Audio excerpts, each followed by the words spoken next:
to NTD News Today. I'm Alice Tang. Here are our top stories.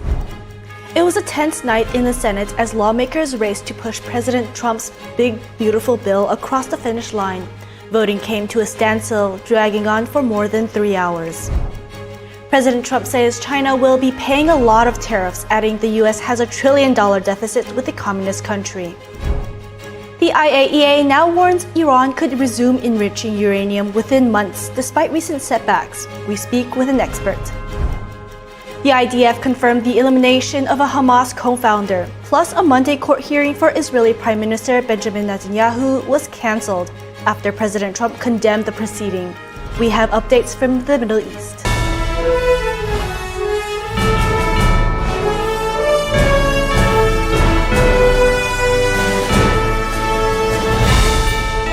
This is NTD News Today, live from our global headquarters in New York City.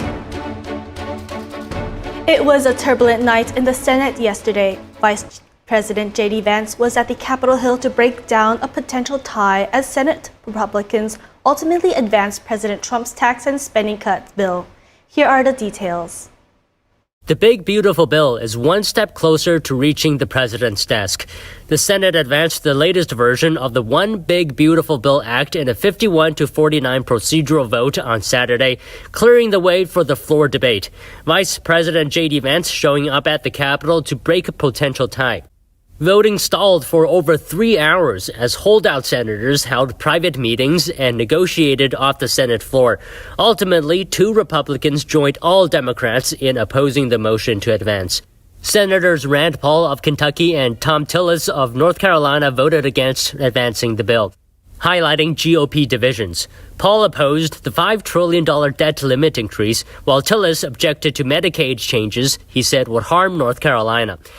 The bill reflects key parts of President Trump's second-term agenda, including tax cuts, immigration funding, and rollbacks of clean energy programs. President Trump says the last thing Iran is thinking about is its nuclear program. This during a wide-ranging interview with Fox News' Maria Bartiromo on the White House's diplomatic room. Trump says Iran took hits like nobody's ever taken and that their nuclear sites are destroyed. He says Tehran is going to give up on nuclear, that they're exhausted. The president said he would consider removing sanctions from Iran if the Middle Eastern country can be peaceful. He says sanctions actually cost the U.S. a lot of money. On the U.S.-China relations, President Trump says, quote, China is going to be paying a lot of tariffs. We have a big trade deficit with China, $1 trillion deficit with one country. When asked about China allegedly hacking into U.S. telecom systems and about its theft of U.S. intellectual property, President Trump said, it's the way the world works. With continued focus on national security, trade, and economic growth, Trump said the U.S. had the greatest economy in the history of the country in his first term, adding it's going to be even better this time. The Israel Defense Forces announced Saturday that they eliminated one of the founders of Hamas in a Gaza City airstrike. On the same day, U.S. President Donald Trump criticized Israel's prosecutors over an ongoing corruption trial against Israeli Prime Minister Benjamin Netanyahu. Netanyahu's court hearing has since been cancelled. NTD's John Marshall has more information. On Saturday, the IDF killed a co-founder of Hamas who IDF say played a significant role in the planning and execution of the October 7th massacre. Hakem al-Issa, who served as chief of staff at the Combat and Administrative Support Division in the Palestinian terror group's military wing, was eliminated during an airstrike in Gaza City on Friday night, as confirmed by the Israeli Defense Forces. Also on Saturday, President Trump criticized Israel's prosecutors over an ongoing corruption trial against Israeli Prime Minister Benjamin Netanyahu. He stated that it was interfering with his ability to conduct talks with both Hamas and Iran. The Jerusalem District Court has since canceled this week's hearings in Prime Minister Benjamin Netanyahu's long-running corruption trial, accepting a request the Israeli leader made citing classified diplomatic and security grounds.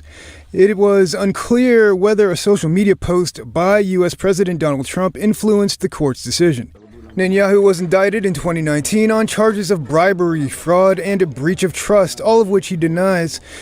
He has cast the trial against him as an orchestrated left-wing witch hunt meant to topple a democratically elected right-wing leader. He was due to take the stand on Monday for cross-examination. Netanyahu right now was in the process of negotiating a deal with Hamas, Trump said, without giving further details. A spokesperson for the Israeli prosecution declined to comment on Trump's post. Sean Marshall, NTD News. The head of the International Atomic Energy Agency, or IAEA, says Iran could continue enriching uranium within months. In an interview with CBS News, the nuclear watchdog leader said, quote, "One cannot claim that everything has disappeared and there is nothing there." The U.S. says it's obliterated key nuclear sites in Iran, and U.S. President Donald Trump said on Friday he would consider bombing Iran if Tehran is enriching uranium to worrisome levels. Joining us today to analyze the Israeli and U.S. conflict with Iran is geopolitical analyst and retired Colonel Darren Gobb. Darren, welcome. Darren, U.S. officials said their strikes obliterated everything. Now the IAEA suggests Iran could enrich uranium within months. How is that possible? Did we underestimate Iran's ability to recover or overestimate the impact of the strikes? Well, hey, yeah, it could be either one of those two. First of all, you can't plan a mission for 15 years and expect that the assessment of the attack on something like that's going to happen in less than 15 days. So we're really not in the position yet to say 100% how effective the strikes were on the locations as much as we may want to. Iran could certainly have planned ahead and created for themselves some sort of facility, even on a smaller scale, that would allow them to continue that we're not necessarily yet aware of. But as has been stated, it's not like we can't go back and complete the job if necessary. But this is one more cost of not necessarily having the kind of human intelligence on the ground that we used to have in many countries. You can't rely on space-based and airborne assets only to really truly determine the level of impact that we've had. I think we're still about, probably 5 or 6 days away from a reasonable conclusion about how effective we were in that attack. Yemen's Houthi rebels say they fired a missile at Israel. What is the risk that Iranian proxies in the region could further destabilize this situation, even as the U.S., Israel, and Iran are trying to de-escalate? That risk always exists, especially if those proxy armies have the material still left over that Iran has helped them acquire in the first place. It doesn't necessarily mean that Iran would be directing something, but they could be. These proxy armies could go off on their own and decide that the war has to continue from their perspective. I would say the Houthis are probably the first one in line to be able to do that. Hamas has largely been degraded to the point where they're ineffective and almost off the battlefield, for lack of a better term. Hezbollah is much more capable than Hamas and remains much more capable, but they've also been degraded in leadership, and there's been a change in leadership in general in Lebanon that is less friendly towards Hezbollah, as well as them actually having some fights with the new government of Syria on a lower scale. So it could happen. I don't think it'll be effective, and I don't think it would ramp up tensions to the point where Iran, the U.S. would get involved in a major way because of it, or even Israel. I think we just continue to target them the way we have been, and eventually you'll see them largely disappear as far as being effective, even though they'll still exist. In past funerals, Supreme Leader Haname led public ceremonies and prayers over the coffins of senior commanders. Why did he choose to not appear publicly at the recent funeral for IRGC leaders? Well, simple fact is self-preservation. He knows that he's being watched from multiple different angles every single day by different people, and he can't even necessarily trust his closest people within his own government or in the IRGC. So this is purely about him not wanting to show up at somewhere where everybody would expect him to be and making himself an easy target. Second of all to that, he is not looking very good when you do see him even on videos. At 88 years old or so, he's not looking very healthy, clearly under a lot of stress and duress, and he is not willing to accept these risks at this point. Colonel Gobb, China is reportedly building shadow command structures, replacement leadership units in case of a strike. Is this a direct lesson drawn from the U.S. decapitation strikes on Iran? What does that suggest about how Beijing is preparing for a potential conflict with the U.S.? Well, one thing is, yes, it could be them saying that they've seen what we're capable of doing and are trying to build structures within their military to prove their equivalent, basically, of continuity of government like we have in the United States, where we distribute people around to ensure that there is someone left to take over in the worst case scenario. The second part of that, though, is that there are so many problems in China with their economy, even their own military, and some of the unpopularity of Xi as that unpopularity grows, that there is, I guess, the beginning of a little bit of a split between different people who are almost looking at this from the perspective of a post-Xi in China environment and are setting themselves up the best they can to either survive whatever would happen next if that were the case, or make sure that they're part of the next phase of leadership in China should Xi suffer the worst consequences of what's going on in China and be removed from where he's sitting. Thank you, Darren. Thank you, Colonel Darren Gobb, for coming onto our show and bringing insight onto this topic. We appreciate your time. Thank you. Have a good. Coming up, what explains China's silence after the US strike on Iran's nuclear program? We speak with a national expert about what Beijing's response could mean and how America is working to break China's grip on rare earth minerals. That and more after the break.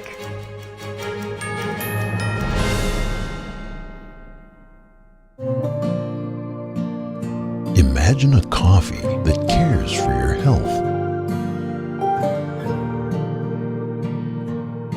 Expertly fermented with a 50 enzyme complex to enhance flavor and remove bitterness. Small batch roasted to a decadent medium dark, resulting in a brew that is gentle on digestion, low acid, and up to 90% less caffeine than regular coffee.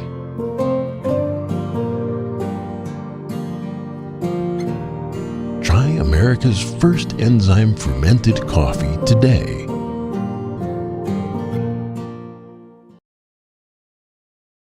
Is deep sea fish oil really healthy? Due to pollution in the oceans, most fish contain heavy metal elements and radioactive substances. That's why it's so important to choose a pure source of omega-3. Puritang green vegetable omega-3 is made from purslane and perilla seeds, which are rich in nutrients and minerals, especially vitamins A, D, E, calcium, and iron. With natural processing and no harmful chemical additives, it has more than 90% concentration of omegas 3, 6, 7, and 9. It effectively improves brain power and is beneficial to the heart's health. Puritang omega-3 does not smell of fish and contains no pollutants, so both adults and children can safely and easily consume it over a long period of time.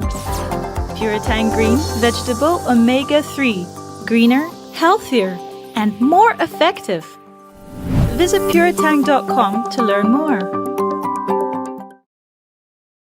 To celebrate our newest launch, Rev 7, I'm bringing you an amazing introductory offer, plus an exclusive overstock sale that you're not going to want to miss. Rev 7 is our premium energy drink that tastes great and gives you energy all day with no jitters and no crashes. That's because there's no sugar and no caffeine. I'm so sure you're going to love Rev 7 that for a limited time you can try our 3-pack absolutely free. Or check out our Percale bed sheets. I can't believe I'm even going to say this. Every color, every style, every size, only $29.88. So go to mypillow.com or call the number on your screen. Use your promo code to save 20% on our Rev 7 12-packs or try our introductory 3-pack absolutely free. And our Percale bed sheets, all sizes only $29.88, even the queens and kings. Inventory is extremely limited, so order now. Life's daily battles are not meant to be fought alone. Cloud, you okay? Because checking in on a friend can create a safe space. Reach out to a friend about their mental health. Seize the awkward. It's totally worth it.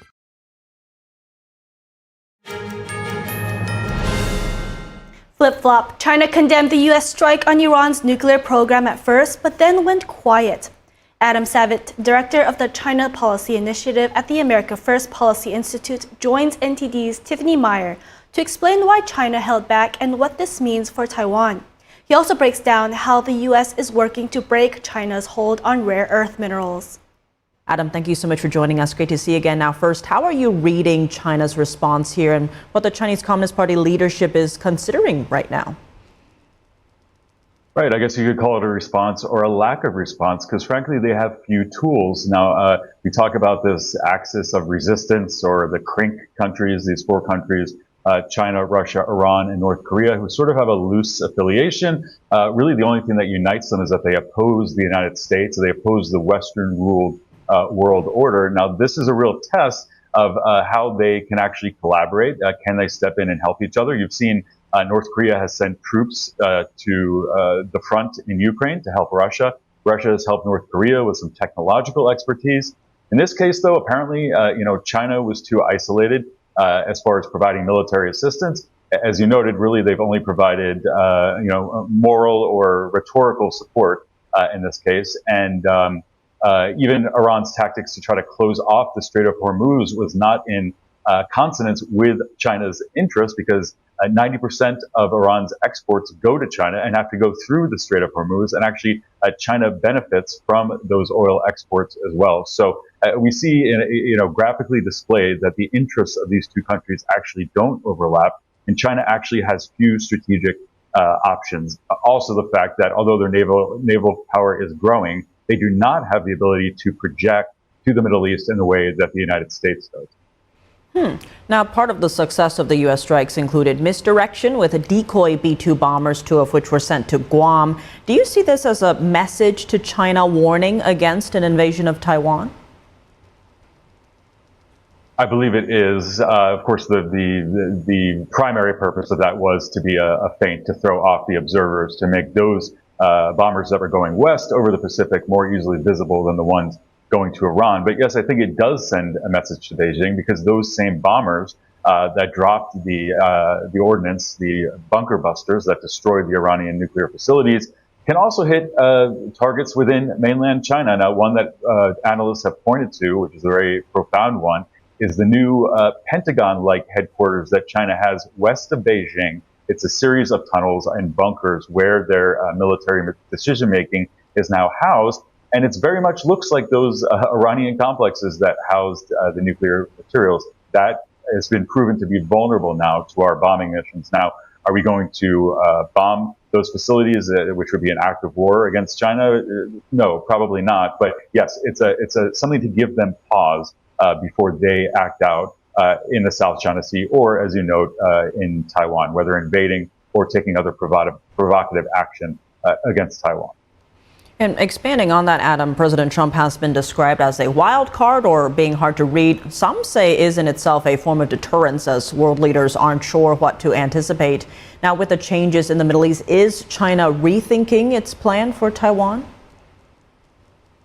I disagree a bit with that characterization. I don't disagree that there are elements of unpredictability that President Trump purposely uses, and also that is just part of his personality.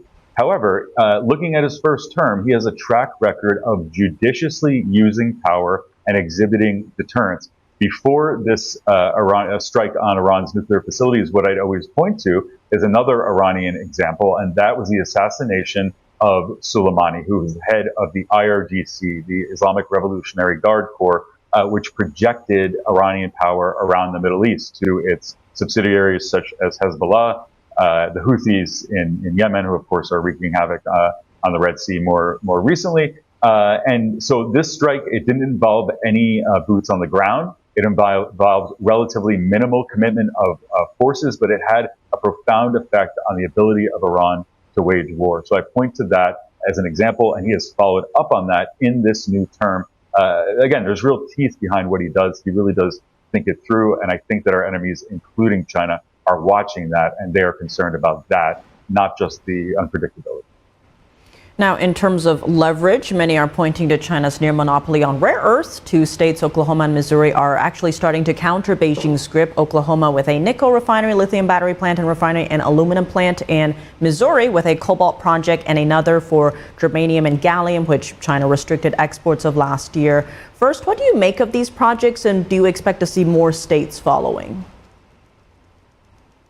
What I make of them is this is wonderful progress. I mean, and this is relatively only a fraction of what we need as far as these rare earths, which are essential to a lot of our military equipment, electric vehicles, etc. But any step is a good step. And, you know, these projects are giving breathing room by the tariffs, by the disruption that China itself has wrought. Because as you point out, they have found these rare earths to be almost a unique point of leverage against the United States. We really hold the cards in this trade relationship because we buy so much more from them than they buy from us. But they've found the supply chains of the rare earths is really a sore point for us. So I'm very glad to see this in these states. And yes, it can and should pop up in other states. But you know, it's a difficult process. Like, for example, if we're talking about a greenfield investment, a new mine, new mining, new refining, this could take up to 10 years lead time to get that up and running at scale.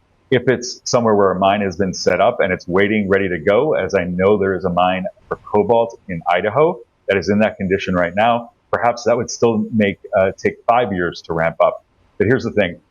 These companies need to be able to know that they're going to have contracts, defense contracts or commercial contracts. They have to be relatively secure in the price stability. And the problem is that China still has a chokehold on many of those elements, germanium, gallium.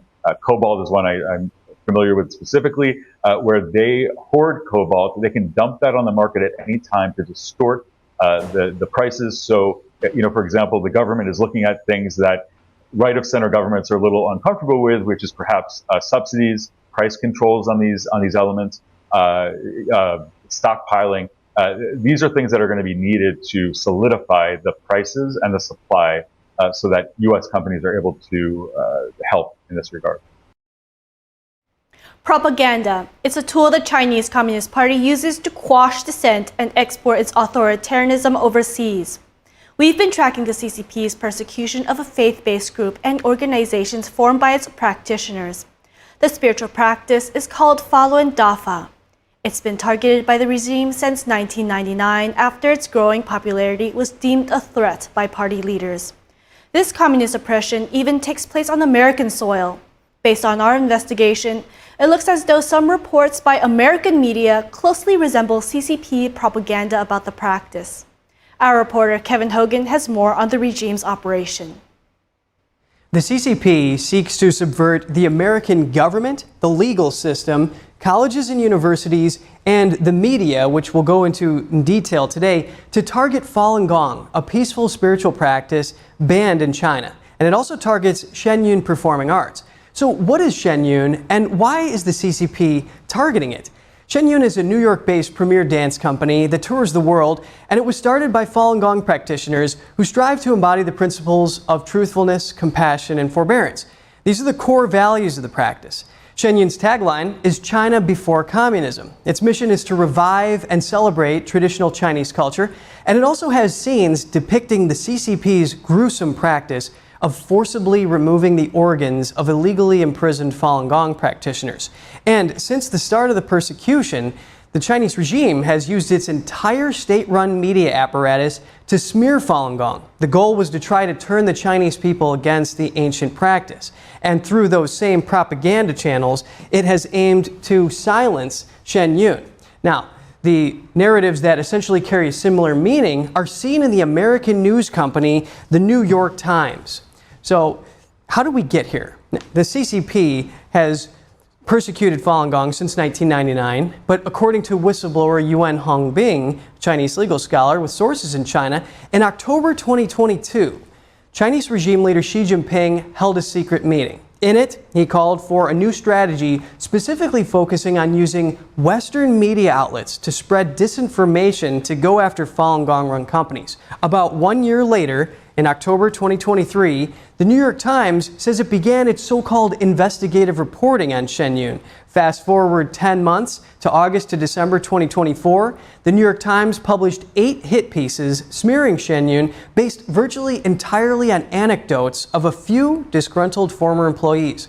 And there's another layer to this story. One of the New York Times reporters involved is Nicole Hong. Her father, George Hong, is a professor at a New York university. An organization that has knowledge of overseas Chinese did a profile on him. It says he was an honorary director of the Western Returned Scholars Association.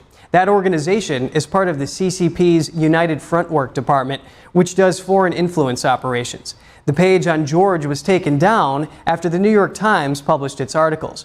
He denies any connection to the organization or to his daughter's reporting. This is a troubling timeline. She gives the directive and to use Western media to launch disinformation campaigns. And afterwards, the New York Times starts its reporting and then publishes hit pieces on Shen Yun, a company that's been performing for nearly 20 years. The timing raises serious questions. Now, why do I say they're hit pieces? The CCP, specifically through their regime-controlled mouthpieces like China Daily, People's Daily, and Global Times, seeks to have people believe Falun Gong practitioners only practice because of coercion. And similarly, the New York Times cherry-picked sources imply that the artists and others work at the company because they're manipulated into doing so. But Shen Yun and the many artists we've interviewed say they have faith and work with Shen Yun to carry out their mission with the same bravery some had when fleeing persecution in China, bravery now used to inspire others and bring about the best in humanity. Thus, they have free thought. And Shen Yun performers do use modern Western medicine. However, the New York Times, through their sources, claims that Shen Yun does not allow dancers to seek modern medical treatment. This is the same propaganda line the CCP-linked media spreads about Falun Gong to smear the practice and justify the persecution. Yet doctors like Dr. Damon Noto have said that they regularly do x-rays and MRIs treating sprained ankles and broken bones that Shen Yun dancers face as high-performance athletes. Furthermore, Shen Yun is politically neutral. It's not anti-China because clearly it tells the story of China itself. Falun Gong is not inherently anti-communist. We know that because Falun Gong and the Communist Party coexisted peacefully in China for about 7 years. It was only after the CCP started murdering Falun Gong practitioners that Falun Gong opposed it, which is simply a defensive and moral reaction to the persecution. Not politics, just common sense. The New York Times uses phrases such as, the shows amplify the anti-communist message of Falun Gong. Remember, not anti-communist, just anti-persecution. The CCP uses a very similar tactic that Falun Gong is anti-China. Anti-communist and anti-China are two different things, but these instances show the CCP and the New York Times use similar rhetoric to claim that Falun Gong and Shen Yun are somehow this oppositional force, when in fact they're simply promoting traditional culture and their core principles. Now, Shen Yun is socially open. It's a transparent group. The company performs right out in public in front of millions of people in 36 countries. What's secretive about that? And anyone can buy or read the main book of Falun Gong online. It's public. So Shen Yun is socially open. However, the CCP has long falsely cast Falun Gong as a closed and secretive group to justify its persecution. The New York Times places its articles on Shen Yun under the category of closed and secretive groups. So here again, the New York Times is presenting a narrative that bears stark similarity to the one the CCP has long promoted. But in reality, they are socially open and transparent. As a whole, we're not alleging the New York Times is in some way coordinating with the CCP, but the striking similarities in the rhetoric and framing, along with the timing, are concerning enough to warrant closer scrutiny. One organization exploring this issue is the Falun Dafa Information Center, which is a nonprofit that helps people learn about Falun Gong and compiles evidence of the persecution. Their extensive counter-investigation points out conflicts of interest, distortions, and falsehoods. Here's what the center says about the New York Times reporting. The end result of these fantastical stories is a narrative designed to incite the U.S. population to turn against Shen Yun and Falun Gong. The New York Times, however, says their main article was thoroughly reported, fact-checked, and edited, and that the outlet stands behind its publication. So we've established that messages similar to what the Chinese Communist regime wants people to believe are surfacing in American mainstream society. So what's the big picture? Congressman Scott Perry says the CCP just takes advantage of the freedom of the media. He says the CCP's suppression campaign against Shen Yun amounts to unrestricted warfare. That's the use of any means to subdue targeted groups. And his statement reflects a broader concern that the Chinese regime seeks to use the American government, the legal system, schools, and the media to further its goals. Taiwan's Vice President responds to Beijing's planned intimidation. Xiaobi Kim gave her remarks after Czech military intelligence confirmed the Chinese government planned to intimidate her physically when she visited Prague last year. Czech military intelligence said on Friday that Chinese diplomats and secret agents plotted a staged car crash targeting Xiaobi Kim back in March, just after she was elected as Taiwan's vice president. The intelligence agency called it an unprecedented provocation on European soil. Xiaobi Kim responded in an X post Saturday saying, "I had a great visit to Prague and thanked the Czech authorities for their hospitality and ensuring my safety. The CCP's unlawful activities will not intimidate me from voicing Taiwan's interest in the international community." Taiwan's democratically elected government is facing growing military, diplomatic, and economic threats from Beijing. When China's top diplomat Wang Yi recently met EU ambassadors, he said Beijing must unify Taiwan. A Taiwanese presidential spokesperson requested an apology from Beijing and accused China of violating international rules and threatening global security. Coming up, is there really hope for reversing autism? Vital Signs' Brandon Fallon shares insights from a pediatrician on a recent autism study that reveals the potential power of detox to bring improvement. That and more after the break.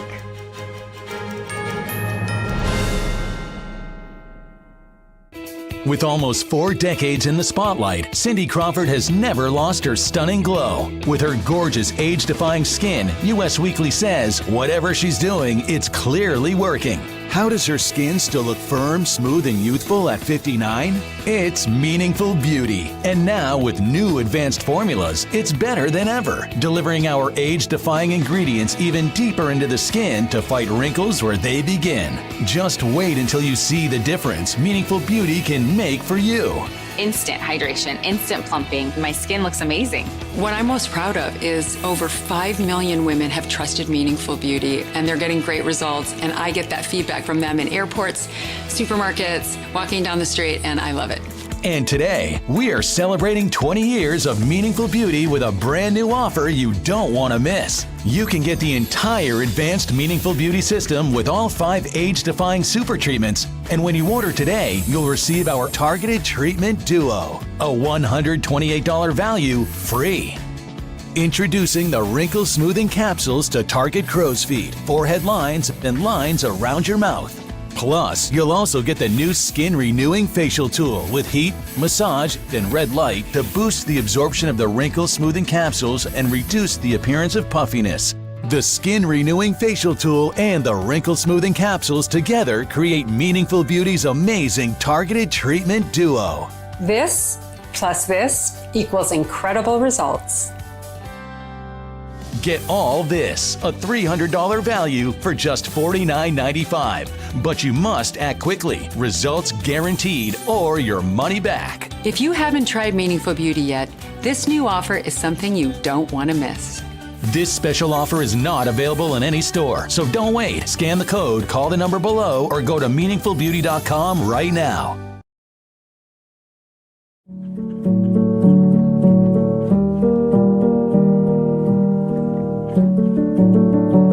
A painting that has true beauty. I imagine it's like a door.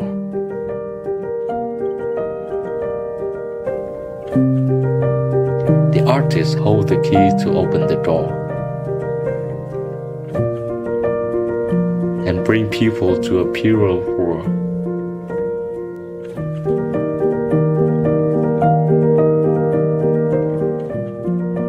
A world where people are more compassionate.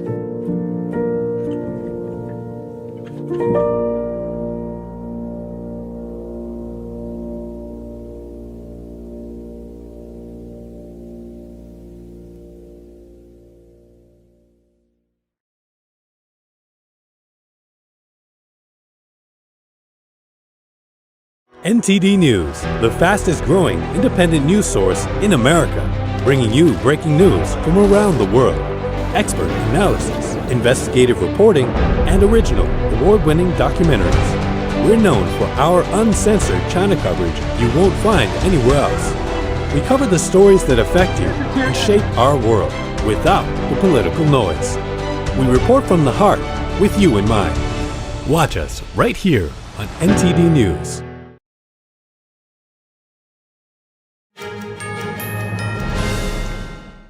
Welcome back to NTD. I'm joined in studio by NTD health correspondent and host of Epoch TV's Vital Signs, Brandon Fallon. Vital Signs zoom in on important aspects of health that influence our lives. Brandon, it's nice to see you. Great to be here, Alice. So what do you have for us today? Today, I'd like to talk a bit about autism. It's a scary thing, I think, for many parents. And I was just looking at some statistics being quoted by RFK Jr. This year, the statistic is it's something like 1 in 31 children are being diagnosed with autism. And you compare that to 1992, it was a fifth of that amount. So it's a scary statistic. But the hopeful message I had from this doctor I spoke to today, a pediatrician, Dr. Warsh, is that there is hope because we can have some control about the conditions that are influencing autism through looking at environmental factors. Interesting. That's more than I thought. That's a huge number. So let us take a look at the clips. Sure, let's have a look. There's so many families where they have children that are really struggling. The family's really struggling. They're hurting themselves or nonverbal, and they would do anything to help that child to be a little bit more resilient and have an easier life. When we're talking about environmental factors, could you define that a little bit? Mm-hmm. Yeah, so again, still controversial because nothing's really been proven. But if you look at the research that looks into autism, there are many different factors that might play in and are correlated with autism, like maternal age and paternal age, so mom and dad's age. So there are chemicals, like you mentioned, in pregnancy. So exposure to kind of any chemicals really there's some research and data around that, but metals, aluminum, cadmium, arsenic, there's been research around that. Lead, there's been research around that to show that could be related. Living close to a highway, there's some good research that shows that if you live within like a football length of a highway, you have an increased risk. There's been links to water and chemicals in the water. So there's just so many different studies out there that maybe show some links towards environmental factors, and nothing's really definitive at this point because I think a lot of the media is kind of pushing back on that and saying, no, it's just genetics. This is just what's happening. In the scheme of pharmaceuticals, what are the main potential risks, would you say? Well, I would say the number one potential risk overall is just using pharmaceuticals in general. I mean, I think that we are so quick in medicine to offer medications and we don't take into account the potential side effects. So, we're quick to give antibiotics, which can affect the microbiome. We're quick to give Tylenol. And there is research that shows that moms that take Tylenol during pregnancy have an increased risk of autism in their children. So I don't think that we give enough thought to taking medications. I think it's okay to take a medication if you need it, but I think we need to minimize our use of medications because it obviously affects us and affects our body, and for good and bad. And so if we're taking a lot of medications, especially antibiotics, then who knows what kind of downstream effects that have. And the research is starting to show that the more you take medications, the more the kids take medications, the more risk they have for autism. Wow, that's very interesting. And so because the medication the mom takes, does that affect the baby? Because the molecules from the drug can potentially pass through the uterine lining and then the umbilical cord and then alter the baby, like increasing autism as a side effect? Yeah, the health of the mother is a very important aspect in this. It's something that Dr. Warsh touched on as well. And for one, we know the microbiome, these civilizations of microorganisms like protozoa, fungi, bacteria that dwell within us, and they even wage battles between each other, the good bacteria versus the bad bacteria. These play a huge role. The mother's microbiome plays a huge role in the health of the child. I was just looking at a study talking about how the presence of a particular strain of bacteria, L. reuteri, if the mother has this, it can serve as a barrier for the child against endotoxin.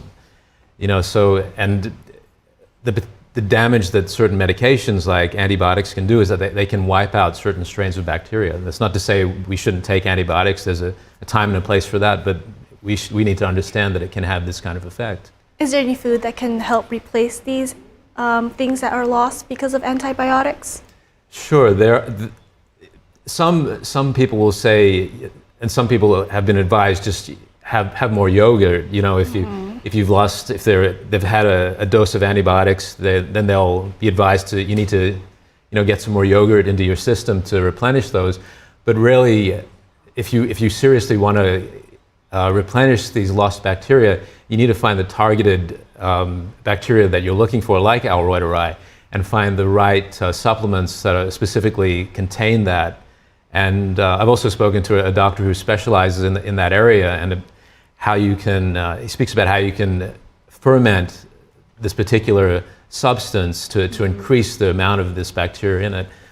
That's something we'll probably touch on in a later conversation, maybe, Alice. That's awesome, that's awesome. So you have one more clip. Can we take a look at the last one, please? Sure. This is looking at a study that was done with two autistic twins, showing a very hopeful result through detoxification. Oh, twins, I see. In my practice and other practices that work with kids with autism or chronic conditions, you have to dive into their lifestyle. You have to have long discussions about what they're doing. We have to change up the diet most of the time. We have to get them moving, drinking more, going to the bathroom more. I mean, these are the things that are just basic, right? But that makes a big difference. There was a great study by Documenting Hope, and they looked at 2 kids with autism, 20 months old, and both had severe autism symptoms. And after 2 years of working with integrative practitioners, doing a variety of different testing, from metal testing to stool testing to nutrient testing, and changing up their diet, getting them moving more, getting them into different programs to get them moving and active, getting them sleeping a little bit better, cleaning up their home and doing a review of their home and trying to get some of the toxins out, the symptoms drastically improved. One went from high to non-existent, and one went from high down to low. And then after the study, they reported that child also went to no reported symptoms of autism. So again, it's just 2 kids, but the fact that they were able to do that, the fact that they were able to work on their lifestyle, improve their symptoms, improve their cognition, improve their speech, improve their behaviors, and get healthier, that is a good thing. No matter what you believe, that's a good thing. And we should be offering that to families to see if we can get our kids as healthy as possible to the best place that they can be. Doesn't mean that's going to be possible for everybody, but the fact that you can do that means there are some environmental factors playing a part for certainly some kids. And for those kids, why would we not try to do whatever we can to help them? I'm sure it's not only autism symptoms that these healthy lifestyles can change. So I want to ask, what other physical or mental health conditions can these healthy ways fix? I think it's limitless, really. I mean, we know that toxic substances there's evidence to say they're contributing to things like asthma, autoimmune conditions, which lead into allergies, ADHD. There's a myriad of these different conditions that are being linked to toxic influences. So if we're able to, in various aspects, from food to looking at the kinds of medications that people are taking, that mothers are taking, pregnant women are taking, things in the environment, the exposure to metals and things like that, this could have a significant effect on reducing these kinds of symptoms, as we've seen with this very promising study Dr. Warsh talked about. Maybe, and it's not just autism, even in older age, strong results have been coming through also from detoxification, from removing things like mold, reducing the toxicity of household cleaners in that environment, and we're seeing a improvement in cognitive decline. So really limitless possibilities there. Yeah, mold can definitely be a big problem, a huge problem, in fact, for houses that are built a long time ago. A lot of American houses are built in the 1980s, 90s, yes, especially in New York City. And I also want to ask, so why did Dr. Walsh choose to use twins instead of siblings or cousins, but why specifically twins? That's a good question, Alice. Dr. Warsh didn't conduct the study, but it's something that he referenced and one that he obviously sees as a very good, strong support for what he's saying about the detoxification advantages. I think generally with the use of twins, you have two children with the same genetic, same DNA. So if the results are replicated across both children, then it adds to the strength of that result and points to the kind of intervention that's been applied in this case. It points to the effectiveness of that. Oh, so what I understand is because the twins are in the womb of the mother at the same time, and the mother is consuming and in the same environment at the same time, so it's better. It's a better way to study because of that time limit and that same environment, right? Well, that's right. You're not just seeing this in one child, you're seeing it in two children who are exposed to the same conditions and also have the same genetic predisposition. So it's a better way to study instead of using siblings, which health conditions can vary significantly. That's right. I see. That's wonderful. Awesome. It's great to see your 3 clips, and they've been very enlightening. To see the full Vital Signs interview with Dr. Walsh, just join us and go to your browser and enter ept.ms/autism-study. Thank you. Thank you for being here. Thanks.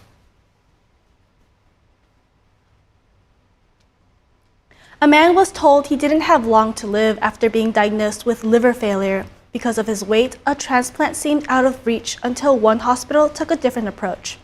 Now Eric Brooks is celebrating the moment he thought he'd miss.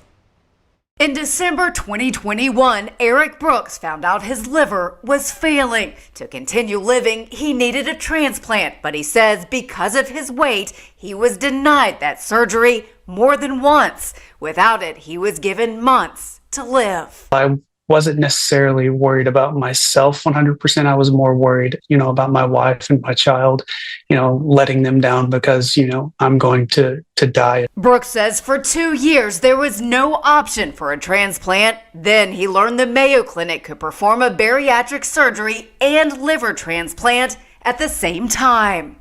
It was just, kind of a Hail Mary attempt it's our last chance to see if we can make this happen. Transplant surgeon Dr. Julie Heimbach says it's not uncommon for patients to be denied transplants based solely on their weight. She says severe obesity is linked to more complicated surgeries and a transplant is very complex. So that approach is understandable, but on the other hand, that leads to patients who have, otherwise treatable condition not being able to access that life-saving treatment. In 2023, Heimbach performed a liver transplant with sleeve gastrectomy on Brooks. She says treating both conditions set him up for long-term success. We're hopeful that Eric will have a normal lifespan. He's now 200 pounds lighter, and the milestones he feared he'd miss are now memories he gets to carry with him. For me, it's been life-altering. To be able to do things I've never in my adult life been able to do is amazing. Dr. Heimbach says the Mayo Clinic has been doing this dual surgery for more than a decade. A recent Mayo Clinic study found multiple benefits for severely obese patients who had the dual surgery. These patients are reportedly less likely to regain the weight, develop type 2 diabetes, or have their liver disease return compared to those who receive a liver transplant only. Coming up, farmers in one of the driest places on Earth are using fog to water their crops. They catch moisture right out of the air with special nets and use it to grow crops where you least expect it. That and more after the break.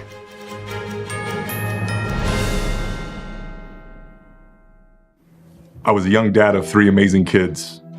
I was finally following my dreams. Just when you feel like life is starting to come together, you get kind of hit in the face. I was born with a congenital heart defect and had open heart surgery as a kid. I was supposed to go to the heart doctor once a year, and I finally went. He listened to my heart, and I'll never forget, he sat back and he said, yeah, it's time for open heart surgery, or you risk your aorta rupturing, and that's it. I was scared out of my mind. The night before my open heart surgery, I made a goodbye video for my kids. Be strong. Take care of your mom. I love you guys. seeing, all the kids hug him goodbye and hoping that they were going to be able to hug him again. I love you. But I did make it, thanks to the work of the American Heart Association. So that's why I'm asking you to join me. Please call now or go to helpheart.org. For only $19 a month, just 63 cents a day, you can help get the next person trained in CPR, get the next hospital certified in high-quality cardiovascular care, as well as fund the next medical breakthrough like these heart valves that helped save my life. When you give $19 a month with your credit card, we'll send you this special t-shirt to show you're a part of our community of monthly donors. I'm most grateful that I get to have a husband that I get to grow old with and a husband that gets to be there for his children. I believe without the American Heart Association, I would not be here today. If this can happen to me, it can happen to you, it can happen to anybody. Your donation can literally help save a life. Please call the number on your screen or go to helpheart.org now to become a monthly donor. Being a cowboy, I don't know anything different from when I was 3 or 4 years old. I did tough things. I thought everybody needed to do tough things, and if you didn't, I didn't have time for it. I had a very successful career at a very young age, and life was fast. I was preparing physically. I wasn't doing anything mentally on the inside. And then I got hurt. I wanted to be better as a person, and I really dug into mental health. I start my day with 20-minute workouts. I live life 8 seconds at a time. Horses are so therapeutic. They know what you're feeling. When you're nervous, they're nervous. You won't say it back, but we're pals. I take a lot of responsibility in taking care of my kids, my family, and being there for them. You're gonna have tough days. Everybody does. Find a place to stop and just breathe. Love your mind.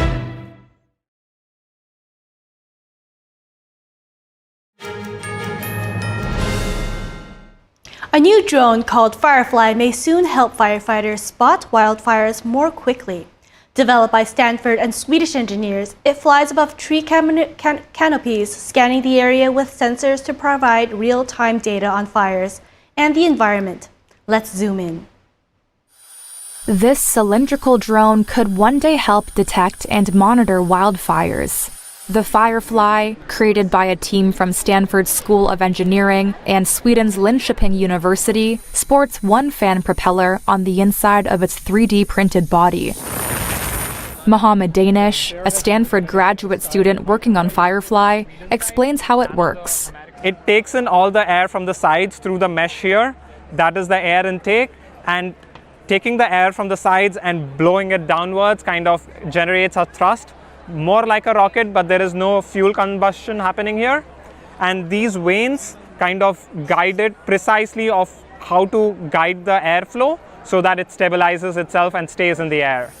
When launched in a wooded area, Firefly ascends to just above the canopy, performs a full 360-degree panoramic scan, then returns to land.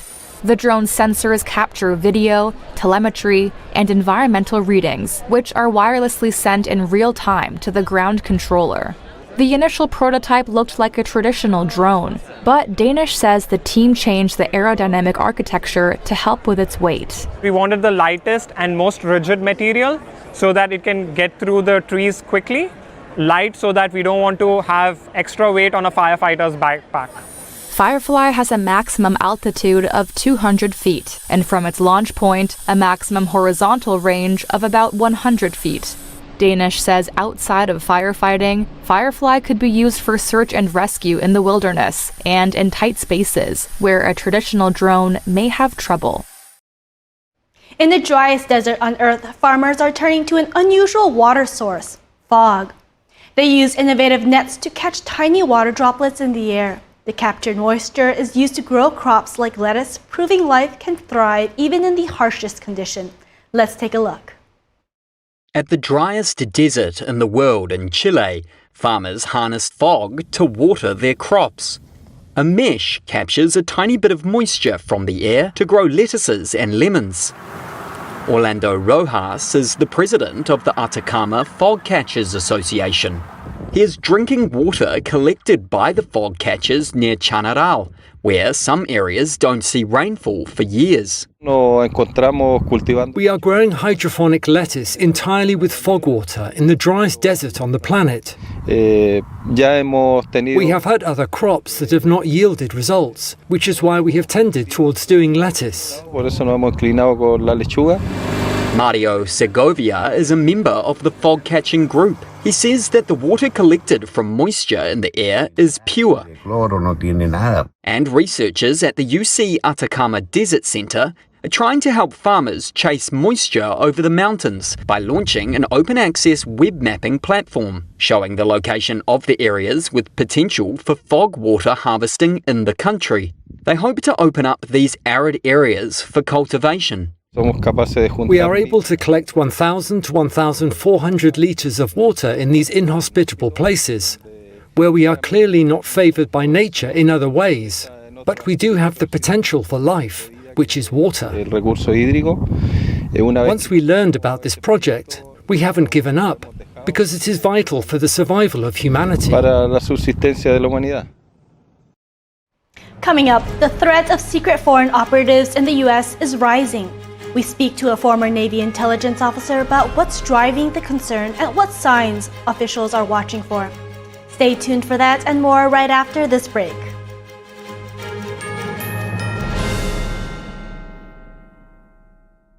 Is deep-sea fish oil really healthy?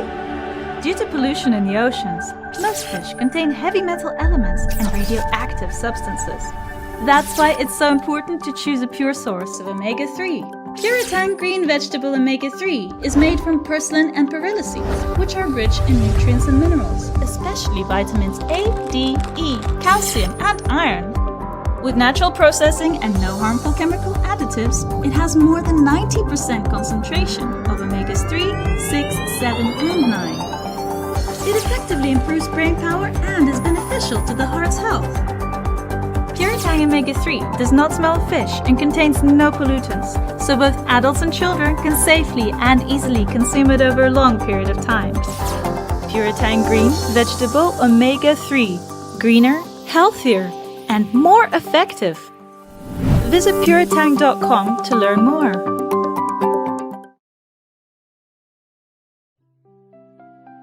This is such a gentle painting, so beautifully portrayed. A group of people reading together in this simple, everyday-looking living room. A young girl reading along with an adult, a grandparent sitting in the lotus position, a businessman in his typical suit. You see all those people, they look like they have quietly settled down there. And you as a viewer, it looks like you've just stepped in the door. You can't see what it is they're reading, so you're a little bit curious and you're kind of invited to walk in. This harmonious feeling is not by accident. It is the very subject of the work. The book they are reading is the main text of Falun Gong, which is an ancient Chinese spiritual discipline in the Buddhist tradition. At the core of Falun Gong are the values of truthfulness, compassion, and forbearance. Unfortunately, the practice is banned in China, where the artist resides. Thousands have been killed for their faith.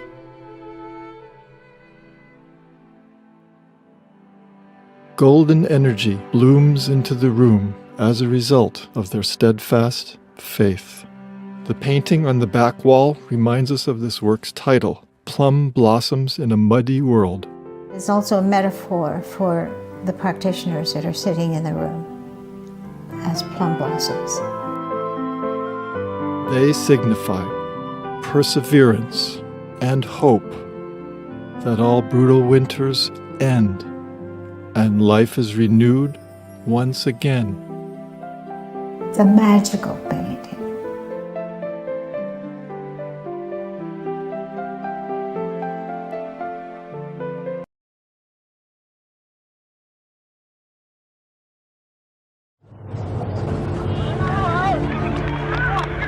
There are real consequences to controlled media.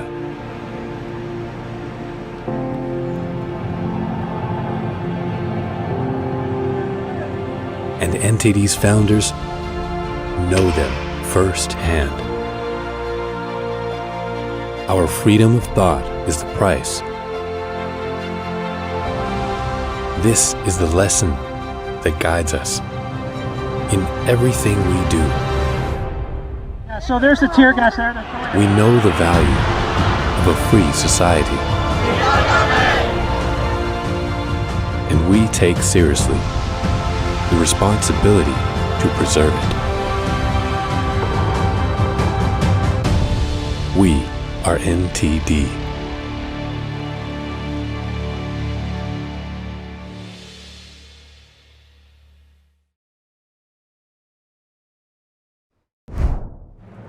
Welcome to NTD News Today. I am Alice Tang. Here are our top stories. It was a tense night in the Senate as lawmakers raced to push President Donald Trump's big beautiful bill across the finish line. Voting came to a standstill, dragging on for more than 3 hours. President Trump says China will be paying a lot of tariffs, adding the US has a $1 trillion deficit with the communist country.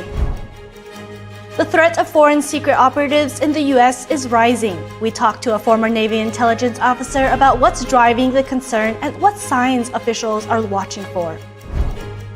Looking to boost your savings without stressing your budget? We speak with a financial expert who breaks down simple everyday habits that can add up to a big money. No major lifestyle changes required. And do you struggle with the heat of summer? A clinical psychologist explains how extreme heat temperatures can impact mental health, especially for those with anxiety or depression. We have that plus tips for how to stay safe and cool this year.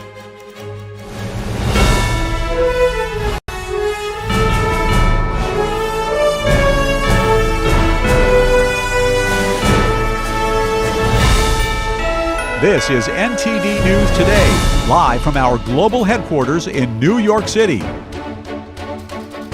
It was a turbulent night in the Senate yesterday.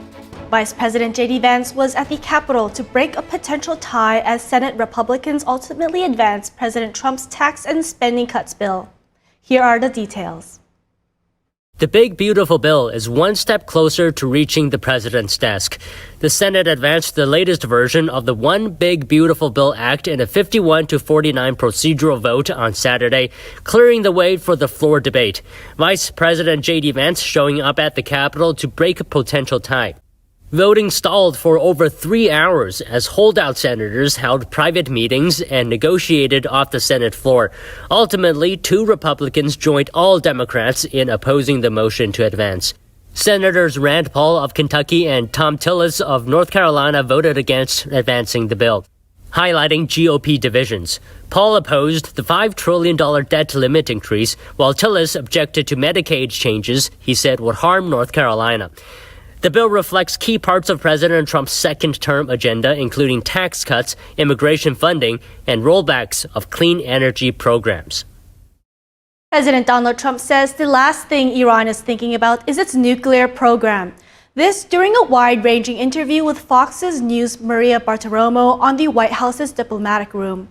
Trump says Iran took hits like nobody's ever taken and that their nuclear sites are destroyed. He says Tehran is going to give up on nuclear, that they're exhausted. The president said he would consider removing sanctions from Iran if the Middle Eastern country can be peaceful. He says sanctions actually cost the U.S. a lot of money. On U.S.-China relations, President Trump says, quote, China is going to be paying a lot of tariffs. We have a big trade deficit with China, $1 trillion deficit with one country. When asked about China allegedly hacking into U.S. telecom systems and about its theft of U.S. intellectual property, President Trump said, it's the way the world works. With continued focus on national security, trade, and economic growth, Trump said the U.S. had the greatest economy in the history of the country in his first term, adding it's going to be even better this time. The Israel Defense Forces announced Saturday that they eliminated one of the founders of Hamas in the Gaza City airstrike. On the same day, U.S. President Donald Trump criticized Israel's prosecutors over an ongoing corruption trial against Israeli Prime Minister Benjamin Netanyahu. Netanyahu's court hearing has since been canceled. NTD's Sean Marshall has more information. On Saturday, the IDF killed a co-founder of Hamas who IDF say played a significant role in the planning and execution of the October 7th massacre. Hakem al-Issa, who served as chief of staff at the Combat and Administrative Support Division in the Palestinian terror group's military wing, was eliminated during an airstrike in Gaza City on Friday night, as confirmed by the Israeli Defense Forces. Also on Saturday, President Trump criticized Israel's prosecutors over an ongoing corruption trial against Israeli Prime Minister Benjamin Netanyahu. He stated that it was interfering with his ability to conduct talks with both Hamas and Iran. The Jerusalem District Court has since canceled this week's hearings in Prime Minister Benjamin Netanyahu's long-running corruption trial, accepting a request the Israeli leader made citing classified diplomatic and security grounds. It was unclear whether a social media post by U.S. President Donald Trump influenced the court's decision. Netanyahu was indicted in 2019 on charges of bribery, fraud, and a breach of trust, all of which he denies. He has cast the trial against him as an orchestrated left-wing witch hunt meant to topple a democratically elected right-wing leader. He was due to take the stand on Monday for cross-examination. Netanyahu right now was in the process of negotiating a deal with Hamas, Trump said, without giving further details. A spokesperson for the Israeli prosecution declined to comment on Trump's post. Sean Marshall, NTD News. The head of the International Atomic Energy Agency, or IAEA, says Iran could continue enriching uranium within months. In an interview with CBS News, the nuclear watchdog leader said, quote, "One cannot claim that everything has disappeared and there is nothing there." The U.S. says it's obliterated key nuclear sites in Iran, and U.S. President Donald Trump said on Friday he would consider bombing Iran if Tehran is enriching uranium to worrisome levels. Joining us today to analyze the Israeli and U.S. conflict with Iran is geopolitical analyst and retired Colonel Darren Gobb. Darren, welcome. Darren, U.S. officials said their strikes obliterated everything. Now the IAEA suggests Iran could enrich uranium within months. How is that possible? Did we underestimate Iran's ability to recover or overestimate the impact of the strikes? Well, hey, yeah, it could be either one of those two. First of all, you can't plan a mission for 15 years and expect that the assessment of the attack on something like that's going to happen in less than 15 days. So we're really not in the position yet to say 100% how effective the strikes were on the locations as much as we may want to. Iran could certainly have planned ahead and created for themselves some sort of facility, even on a smaller scale, that would allow them to continue that we're not necessarily yet aware of. But as has been stated, it's not like we can't go back and complete the job if necessary. But this is one more cost of not necessarily having the kind of human intelligence on the ground that we used to have in many countries. You can't rely on space-based and airborne assets only to really truly determine the level of impact that we've had. I think we're still about probably 5 or 6 days away from a reasonable conclusion about how effective we were in that attack. Yemen's Houthi rebels say they fired a missile at Israel. What is the risk that Iranian proxies in the region could further destabilize this situation, even as the U.S., Israel, and Iran are trying to de-escalate? That risk always exists, especially if those proxy armies have the material still left over that Iran has helped them acquire in the first place. It doesn't necessarily mean that Iran would be directing something, but they could be. These proxy armies could go off on their own and decide that the war has to continue from their perspective. I would say the Houthis are probably the first one in line to be able to do that. Hamas has largely been degraded to the point where they're ineffective and almost off the battlefield, for lack of a better term. Hezbollah is much more capable than Hamas and remains much more capable, but they've also been degraded in leadership, and there's been a change in leadership in general in Lebanon that is less friendly towards Hezbollah, as well as them actually having some fights with the new government of Syria on a lower scale. So it could happen. I don't think it'll be effective, and I don't think it would ramp up tensions to the point where Iran, the U.S. would get involved in a major way because of it, or even Israel. I think we just continue to target them the way we have been, and eventually you'll see them largely disappear as far as being effective, even though they'll still exist. In past funerals, Supreme Leader Haname led public ceremonies and prayers over the coffins of senior commanders. Why did he choose to not appear publicly at the recent funeral for IRGC leaders? Now, simple fact is self-preservation. He knows that he's being watched from multiple different angles every single day by different people, and he can't even necessarily trust his closest people within his own government or in the IRGC. So this is purely about him not wanting to show up at somewhere where everybody would expect him to be and making himself an easy target. Second of all to that, he is not looking very good when you do see him even on videos. At 88 years old or so, he's not looking very healthy, clearly under a lot of stress and duress, and he is not willing to accept these risks at this point. Colonel Gob, China is reportedly building shadow command structures, replacement leadership units in case of a strike. Is this a direct lesson drawn from the U.S. decapitation strikes on Iran? What does that suggest about how Beijing is preparing for a potential conflict with the U.S.? Well, one thing is, yes, it could be them saying that they've seen what we're capable of doing and are trying to build structures within their military to prove their equivalent, basically, of continuity of government like we have in the United States, where we distribute people around to ensure that there is someone left to take over in the worst case scenario.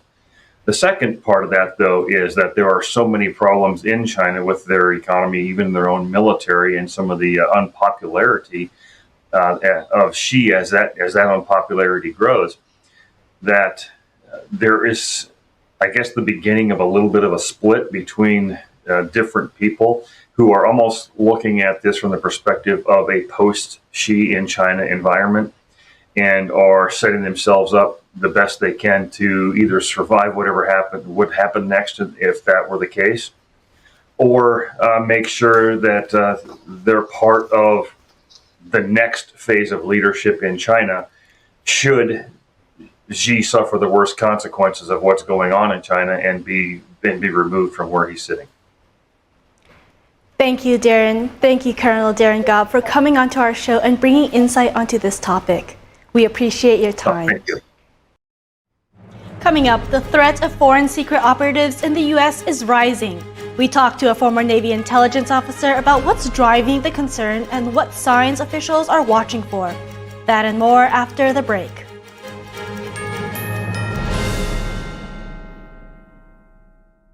According to ancient Chinese medicine, purslane is considered a medicinal herb and is used to help lower cholesterol, improve vascular functions, and prevent diabetes. Perilla seeds can nourish the lungs and spleen. It is used to treat asthma and improve pulmonary functions. Puritang green vegetable omega-3 is made from purslane and perilla seeds from Hwangmae Mountain in South Korea. It contains over 90% of omega-3, 6, 7, and 9. The highest concentration possible without chemical additives. The soft gel is made of natural seaweed. It is 100% organic and vegan. Both adults and children can take it with peace of mind. Ancient recipes were passed down from heaven to bring prosperity and longevity. Puritang green vegetable omega-3.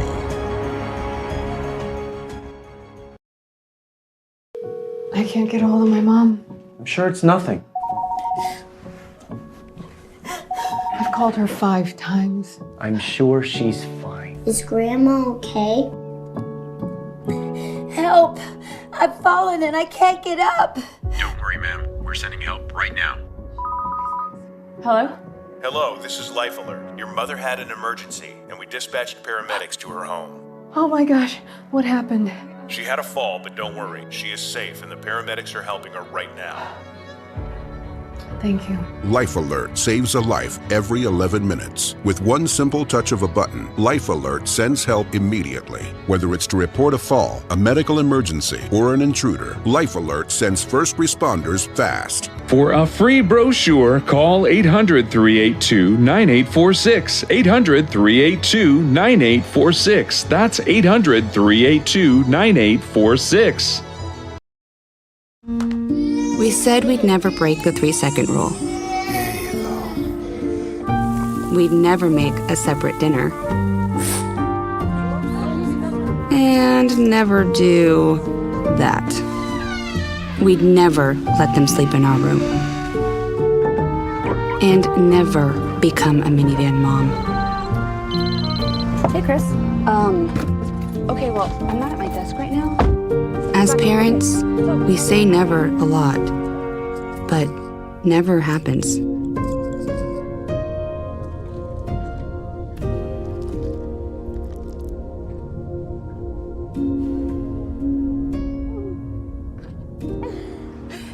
So when you say you'd never leave your child in a hot car, know it can happen. Before you leave the car, always stop, look, lock.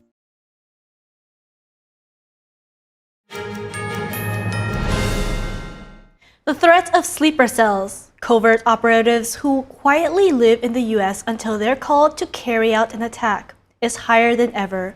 But officials say there are no specific threats at the moment. To explain the danger, NTD spoke with Lieutenant Stephen Rogers, a retired Navy intelligence officer and former New Jersey police detective. Can we start with the basics here? What exactly is a sleeper cell? What do they do and how do they operate in the United States?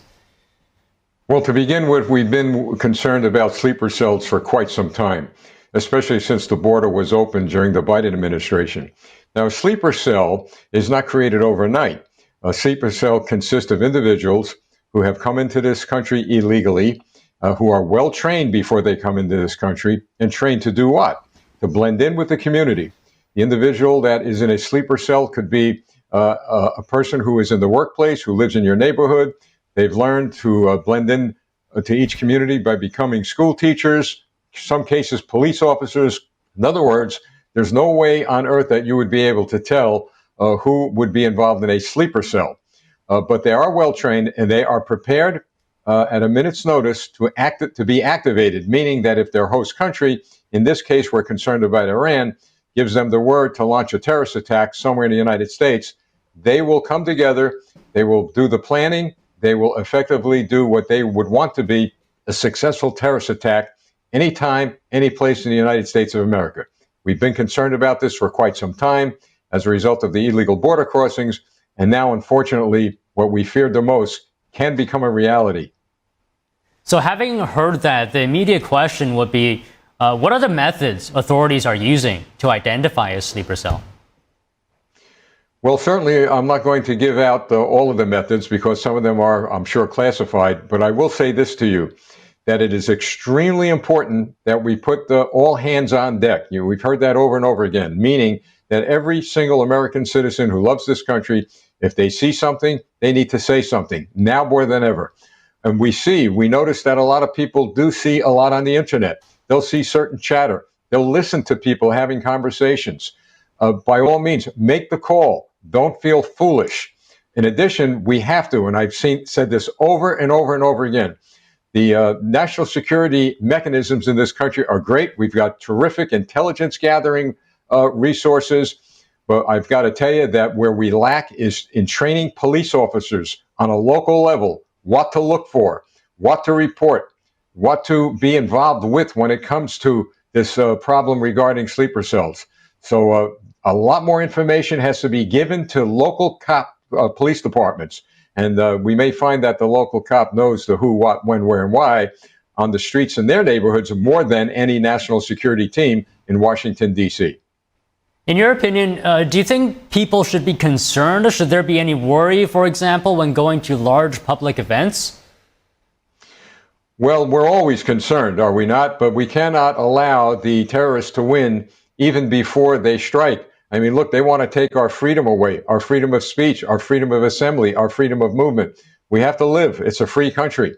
But if we're vigilant and we keep our eyes and our ears open, we may be able to prevent a lot more than what people believe could happen. And by the way, the FBI, I know, has come under a lot of criticism over the past few years, but I've worked at FBI headquarters at the National Joint Terrorism Task Force. You could thank the FBI for this country not being attacked up to this point. They're a great group of individuals working very hard night and day in conjunction with all the other law enforcement agencies around the country. I think we're pretty safe, we're pretty secure, but now it's all hands on deck. Okay, if I may, Lieutenant Rogers, I would like to ask you about a specific, something specific. For example, New York City, right? Considered potentially a top target for terrorists. How has the NYPD been trained to handle threats like sleeper cells? Well, you haven't had any attacks yet, and we actually have seen news reports over the past couple of years that potential terrorist activity has been stopped. So they have the sophisticated equipment, they have the tools, they have the skills, they have the training, and they have the manpower to prevent terrorist attacks. May not prevent all of them, but I believe at this point they have prevented some of them, just based on some of the news reports we've received over the past few years. That's why I say we're pretty safe and secure, because we do have well-trained officers out there on the field. But NYPD is the best in the world, not just the best in the country, the best in the world when it comes to intelligence gathering information that they are able to disseminate not only nationwide but worldwide in order to prevent a potential terrorist attack. Would you say the U.S. is better prepared now than in previous years? Oh, absolutely. With Donald Trump becoming president of the United States and the people that he put into our national security matrix, talking about the National Security Council, his advisors, a lot safer today than we were yesterday. Okay, just in closing, can you just reiterate your personal confidence level in the work of local, state, as well as federal law enforcement to keep our community safe during this time? Oh, I believe now at this point, I can tell you my confidence level is extremely high. Why? Because of the conduct of our national security teams from the White House through the Pentagon, through our military and civilian intelligence agencies. They're sharing a lot of information. They're talking to intelligence agencies overseas like never before. That's why my confidence rate is very, very high. And frankly, I feel very safe at this point in time. Well, Lieutenant Rogers, well said. Thank you so much for your time today. Well, thank you. It's not just weed, it's national security. Attorney General Pam Bondi confirms there are multiple ongoing investigations into illegal Chinese-run marijuana farms in Maine. A new report says some of the suspects have ties to a Chinese Communist Party group involved in spying and foreign influence. NTD spoke with Jimmy Quinn, national security correspondent at National Review, for a deep dive. Jimmy, thank you very much for joining us. As you heard, Pam Bondi confirmed there are multiple ongoing investigations into illegal Chinese marijuana growers in Maine. So these are active investigations. So, Jimmy, what do we know so far about this growing operation? So there are a couple of ways to look at it. At the most basic level, it's an illegal drug operation, and for that reason, it should be prosecuted and people should be brought to justice. There are concerns about human trafficking, about the labor conditions in these grow houses, where people who illegally came to the United States are being put to work in potentially unsafe and unsanitary conditions. It's a blight on local communities and the neighborhoods in which these operations have been exposed so far. The second way to look at it is the nexus with the Chinese Communist Party. These illegal grow operations are part of transnational Chinese criminal organizations that are in an alliance with Beijing. And Beijing basically turns a blind eye to these groups' overseas operations, and it leverages them to conduct all sorts of criminal activities in the West and in other countries. This sort of alliance between transnational crime and the Chinese regime has been well established, and it's something that's been documented by a range of outlets across the ideological spectrum, including ProPublica, the Daily Caller, and the Maine Wire, obviously in Maine. So it's a massive problem on multiple levels, and it's really significant that the AG is confronting this. And Jimmy, if you could, can you go into more detail about the negative impacts this is actually having on real people?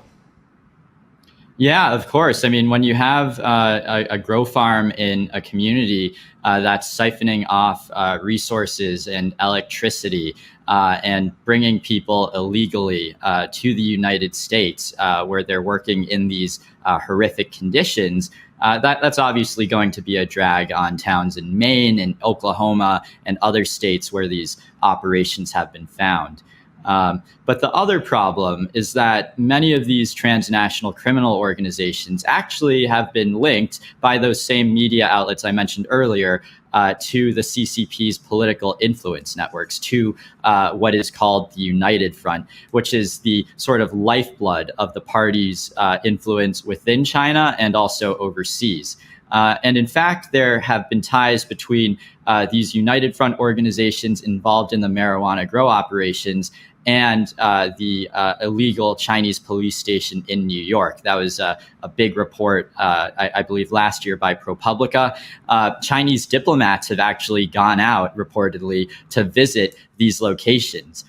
So China's embassy in the United States is, at least aware of this and probably involved in ways that the public isn't, aware yet. The extent of these activities and the direct links to the Chinese party state is something that we're going to learn a lot more about as the FBI and the DOJ continues to investigate. And in your view, what is the level of damage being done right now? I mean, should people be worried? Absolutely. And I mean, the other thing is that many of these transnational criminal organizations are allegedly involved in fentanyl trafficking. So they're ravaging communities with the help of the Chinese government. This is the same regime in Beijing that basically provided export subsidies, according to a congressional committee investigation, for chemical companies that manufacture fentanyl precursors. So the Chinese government was subsidizing and incentivizing the export of these chemicals that people use to create drugs that have killed countless tens of thousands, hundreds of thousands, millions of Americans. And these illegal grow operations are part of the financing and money laundering networks that sustain that sort of drug trafficking. Okay, so many points to talk through, but since we're on the topic of fentanyl, maybe I'll ask you, China says it has taken a series of actions in the past week to try to curb fentanyl production. Beijing here trying to placate the U.S., perhaps after facing a tariff back and forth over the issue. What are your thoughts on that? How trustworthy is this news of the actions from Beijing? I think when it comes to what the Chinese Communist Party is doing, the idea should be to distrust anything they say and to take preventive measures to combat that sort of activity, even if they say that they're going to stop exporting these precursors. Fundamentally, the Chinese don't believe that they have any obligation to prevent the export of these chemicals that have killed so many countless Americans. The Chinese government is directly responsible for these deaths. And they've played this game before where they've told the US government that they're going to crack down on the export of fentanyl, on the export of the precursor chemicals, and it's continued. So it's basically like Groundhog Day. And each time they do this, subsequently, we learn about a new policy to facilitate the export of fentanyl to the United States. So it's not even distrust but verify. It's distrust and build a regime to defend against these malign actions. And I think that's what the Trump administration has started to do by bringing these law enforcement actions and criminal investigations, and also closing the border and making sure that the precursor chemicals that are shipped to Mexico and transformed into fentanyl pills and then shipped across the border are not able to come up here anymore. Okay, I'll just ask you one more thing because we're running out of time here. You mentioned the term United Front earlier. What is the ultimate goal of that, and what is the solution? So the goal of the CCP's United Front is to basically create a network, both in China and wherever the Chinese Communist Party wants to exert its authority. So anywhere on earth, where people who aren't part of the party are actively doing its bidding and are involved in a sort of fake civil society controlled by Beijing, where Beijing's rules are the standard. Right. And that's what we saw with this Chinese police station case 2 years ago, where the party was trying to exert its version of the law overseas, and it was actively hunting dissidents through this secret outpost in New York. And that was connected to the United Front. It was a community group that ran it that had ties to United Front organizations back in China. And very interestingly, this ProPublica report that I referenced earlier tied the illegal Chinese police outpost to the illegal grow operations in Oklahoma. So it's this very nebulous network of different actors involved in various activities, but it's a well-oiled political machine that emanates from Beijing and entraps anyone caught in its web. Well, okay, Jimmy, great talking to you today. Thank you very much. Thanks for having me. Coming up, are you looking to boost your savings without stressing your budget? We speak with a financial expert who breaks down simple, everyday habits that can add up to big money. No major lifestyle changes required. That and more after the break.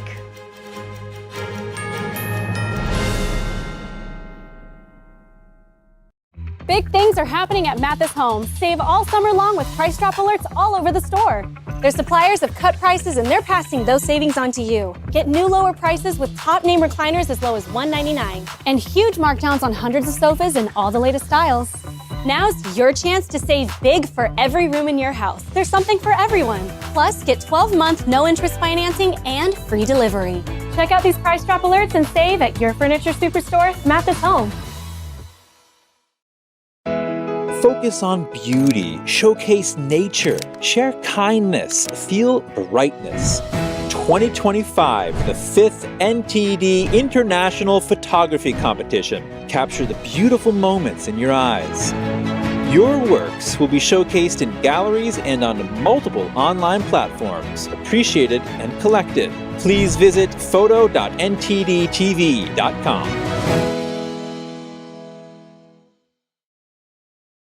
With almost 4 decades in the spotlight, Cindy Crawford has never lost her stunning glow. With her gorgeous, age-defying skin, US Weekly says, whatever she's doing, it's clearly working.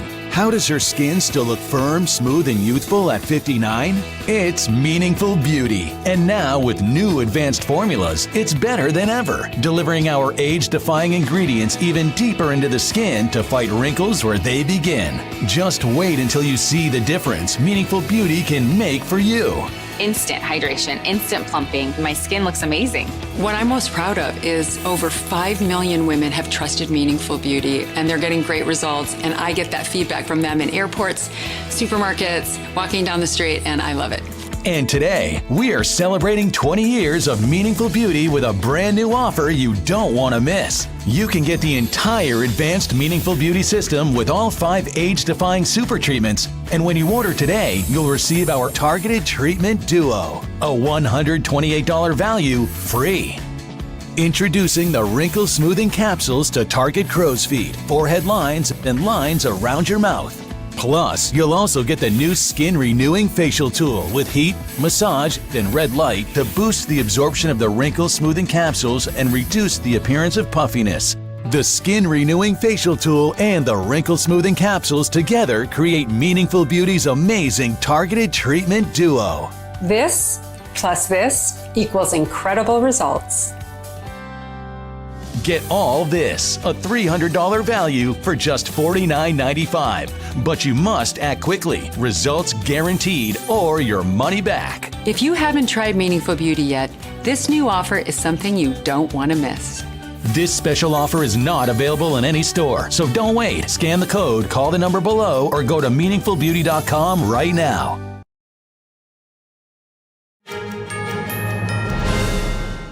Looking to save some extra cash without all the hassle? Lauren Sprung, a financial expert and author of Financial Planning Made Personal, is here to share easy everyday habits that can help you stack up your savings without the need to make big sacrifices.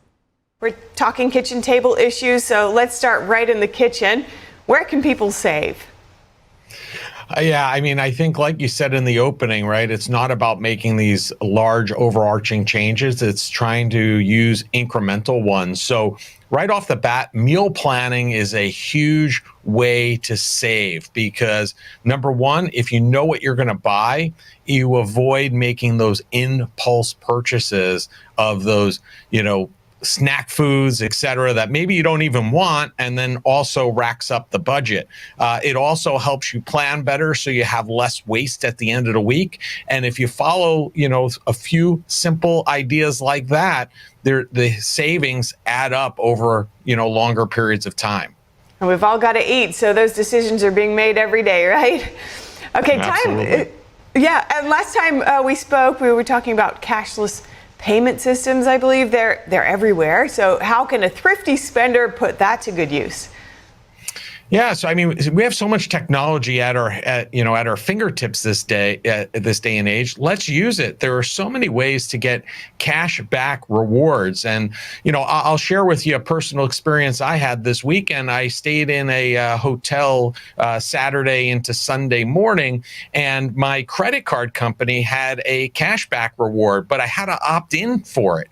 And luckily, I knew it was there. I opted in, and I ended up saving $50 on the night stay at that hotel. So look and understand what opt-in rewards your credit card may have. Look at those browser settings that you can or overlays that you can install, that as you make those purchases, those are huge benefits. And also some cashback rewards apps at gas stations, for example. Everybody's complaining or have complained over the last couple of years about increased gas prices, but there are tools at your disposal that will allow you to get discounted gas fill-ups, sometimes certain days during the week and sometimes all week long.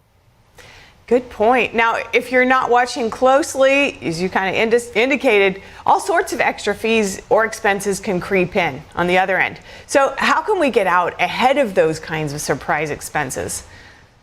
Yeah, use that technology that I talked about earlier and automate things as much as possible, but understand and use that technology in terms of setting reminders for when bills need to be paid or prior to it so that you're not hit with late fees. Also, if you subscribe to something new that you're not sure that you're going to keep it, or even if you're sure at that moment that you are going to keep it, put a reminder for when that renewal comes. I know personally, I've used apps on my phone that cost a subscription, maybe a monthly subscription. So what I'll do is, usually they'll have a free trial for 30 days. So at 28 or 29 days, I'll put a reminder to remind me to go back and think about and be mindful about whether or not I'm using that app. If I'm using it, I continue and I'll put a reminder later on. But if I'm not, why do I need to have that expense? Cut it out early so that I don't have to even incur that expense. So use that technology to remind us when we need to cancel and or pay certain things. Adding in some forethought there. All of this paints the picture of very doable financial mindfulness. Just round out that picture for us. What other habits would you suggest here? Yeah, I think at the end of the day, we get overwhelmed, right? We're busy doing our daily lives, whatever that is, work, family, kids, shuffling around, paying bills. It gets overwhelming. So sometimes when you start trying to think about reducing costs or reducing expenses, it's not a joyful exercise because it's not something we want to do. But if we're a little bit more mindful about how we're approaching our financial situation, whether it's, shopping properly and food planning, like I said, using some of those cashback apps or rewards, or, just building those good habits and eliminating subscriptions that we don't need or want any longer, it'll add a lot more joy to our lives. And we don't have to, spend a lot of brain power doing that. Let's use the technology that we have at our disposal to do the thinking for us. Now, the paradox is, though, if we're not careful, we can be confined by our finances, but too careful might be a little too restrictive as well. You speak about joy a lot, I know, in your business. How do we strike that balance as we're striving to maintain financial peace? Yeah, I mean, that's, something that is personal to each and every person, because looking at, somebody's budget and even my own budget, right? There are certain things that I look at that are more meaningful to me than others, bring more joy to me than others. And I may not be as willing to cut that out because of that joy factor. So I think you have to really understand where your money's going first. Get a tool out of your bank and export where your spending is going. We talked a little bit about that last time. And then just do a quick audit. It could take you maybe 15, 20 minutes and go through and see, are these things bringing me joy? If so, budget for them appropriately. If not, eliminate them, reduce that budget, and make sure you're taking care of your needs and that your wants aren't really crazy. And those wants that you have are ones that are bringing you joy and aren't just there because you want it.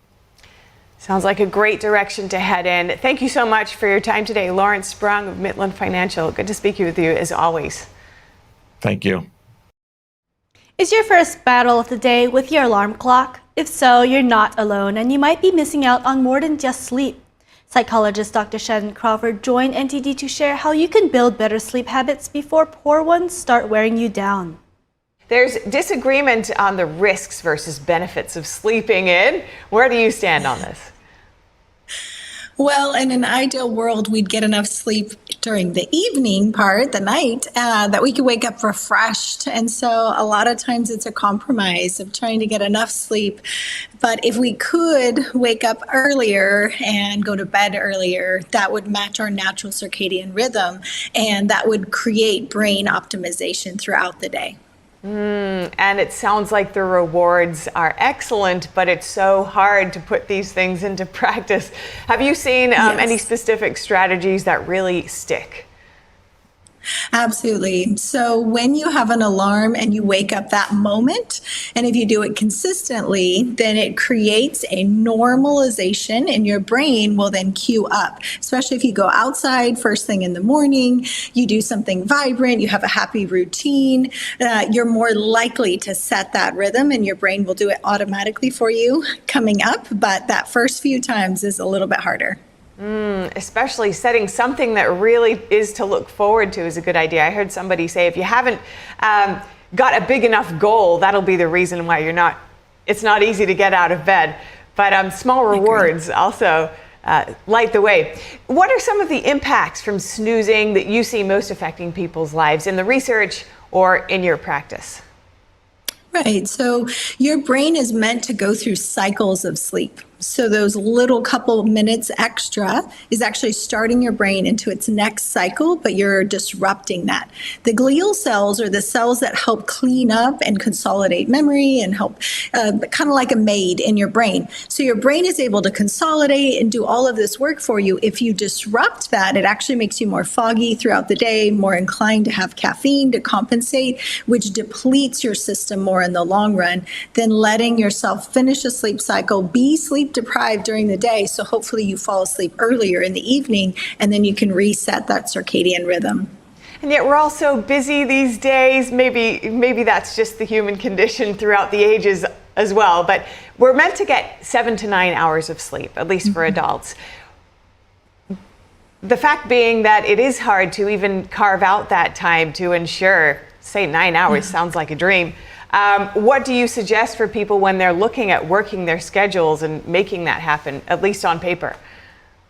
Yeah, your peak circadian rhythm is 10 a.m. So if you could start your day with all of your heavy tasks, focus, get sunlight first thing in the morning, vitamin D, red light from the sun, or if you have a panel light, then all of those things help set you up, front load your day with all your intense thinking, and then try to take a Sabbath around 2 p.m. That's the lowest circadian point of the day, which just means your energy levels dip, and then kind of come back up, finish your day strong, and then avoid technology and light, blue light, for 2 hours before trying to fall asleep. And they say between 10 a.m. or 10 p.m. and 2 a.m. is the time where you maximize your body being able to heal itself, especially the thyroid, which is the engine for every system in your body. Beautiful. And how about if your sleep schedule tends to shift? You've spoken about the brain kind of adjusting to a certain timetable, but say you might be able to be very strict during the week, but for most people, there's a bit of flexibility on the weekend, or even the need to be more social with people at different times of the day. What do you suggest for that kind of predicament? Yeah, so that's called sleep rebound. So that's a beautiful part of our adaptability is during the weekend, maybe you have a later night and then you let yourself sleep in. But by Monday or whatever your schedule is, it is important, the best that you're able, to try to wake up at the same time every day. And your system will do it for you. It'll release cortisol and it will help you wake up, especially if you have an alarm clock that has light that start to be released, about 30 minutes before you're supposed to wake up. Helps support that natural rhythm of waking up. I'm a big proponent of sunrise alarm clocks also. It's just a much gentler way to wake up and seems to help the body as well. But in terms of the benefits that you've outlined here, we've got the strategies to get there. Paint us a picture of, if we all implemented these kinds of sleep habits, what kind of world would we be living in? Oh my gosh, sleep is literally when your body heals itself, when you consolidate memory, it helps with intelligence, it helps with focus the next day, and mood regulation. So a lot of depression, anxiety, we have found impacts, especially people who drink wine late at night. You've seen more anxiety in the morning because the quality of sleep, you don't go into as deep of sleep. So if we were all getting that 10 p.m. to 6 a.m. in a miracle society, I know that's pretty rare, I think we would be kinder. We would be more intelligent. We'd be a lot more gracious and patient. And it also helps your hormones and the potential with maybe creating a family, because a lot of people are trying to get pregnant, but their body is in a stress state.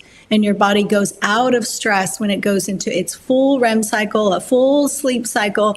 And when that happens, then your body goes, oh, okay, it's safe now to reproduce. It's safe now to heal. It's safe now to go toward your bigger goals. Beautiful. Thank you so much for your insight today, Dr. Shanahan Crawford. It's been great to speak with you. Thank you.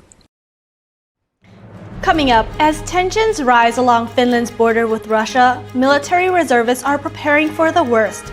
They're honing skills like shooting and drone operation to boost Finland's defenses. That and more after the break.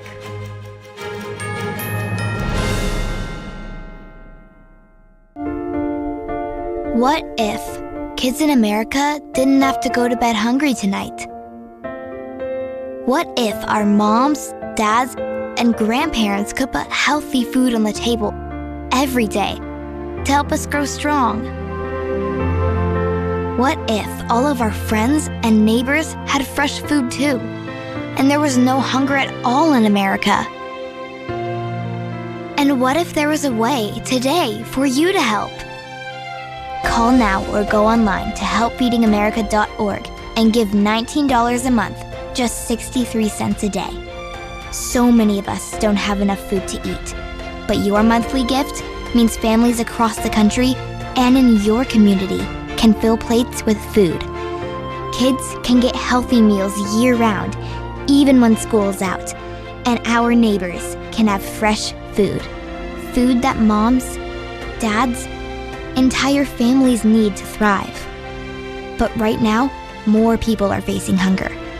Feeding America works from coast to coast with partner food banks, food pantries, and meal programs. It takes all of us to make that happen. Will you help too? Please call the number on your screen or go online to helpfeedingamerica.org and give just $19 a month, and we'll send you this free canvas grocery bag. It's our way of saying thank you for helping to end hunger for our neighbors.